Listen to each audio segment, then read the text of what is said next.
नमस्कार, मी अर्चना। नवीन वर्षातील पहिला सण मकर संक्रांती निमित्त आज आपण पाकातील तिळगुळ लाडू बनवणार आहोत। तर चला मग रेसिपी पाहूया।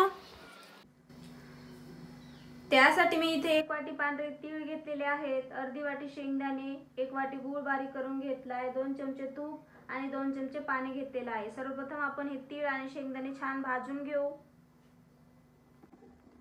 शेंगदाणे आणि तीळ भाजून घेण्यासाठी मी इथे गॅसवरती कढई गरम होण्यासाठी ठेवलेली आहे। तर सगळ्यात अगोदर आपण हे शेंगदाणे भाजून घेऊ, कारण शेंगदाणे भाजण्यासाठी थोडा जास्त वेळ लागतो। तीळ पटकन भाजले जातात। शेंगदाणे आपल्याला मीडियम गॅसवरती छान खरपूस भाजून घ्यायचे आहेत। जर आपण जास्त फास्ट गॅसवरती आपण हे शेंगदाणे जर भाजलेत तर त्याचे साल लवकर वरून काळे दिसतात, पण आतमध्ये ते कच्चेच राहतात। आणि मीडियम गॅसवरती जर छान भाजून घेतले तर आतपर्यंत छान भाजले जातात आणि त्याची चव पण खूप छान लागते। शेंगदाणे छान खरपूस भाजून झालेले आहे, तर मी आता हे शेंगदाणे काढून घेते। तीळ भाजून घेऊया।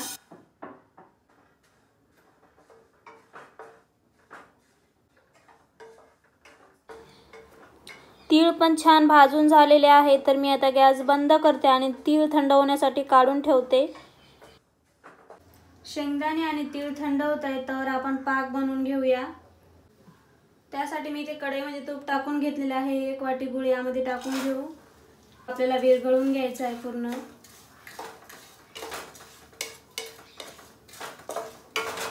यामध्ये 2 चमचे पाणी टाकून घेऊ।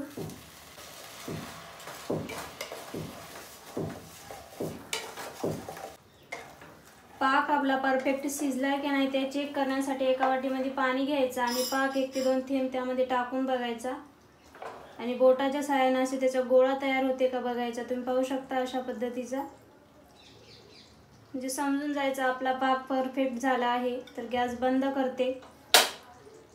यामध्ये तीळ टाकून घेऊया। शेंगदाण्याचे वरचे साल काढून त्याला थोडं जाडसर उखळीमध्ये कुटून घेतलेलं आहे, यामध्ये टाकून घेऊ। मिक्स करून घेऊ। मिश्रण आपल्याला गरम असताना ज्याचे लाडू वळून घ्यायचे आहेत। हाताला थोडंसं पाणी लावून घ्यायचंय आणि आपल्याला याचे लाडू तयार करून घ्यायचे आहेत। याच पद्धतीने सर्व लाडू बनवून घेऊयात।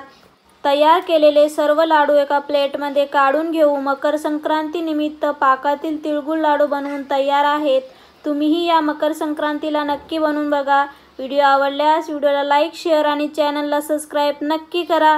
भेटूया अशाच एखाद्या नवीन रेसिपी बरोबर। Bye bye.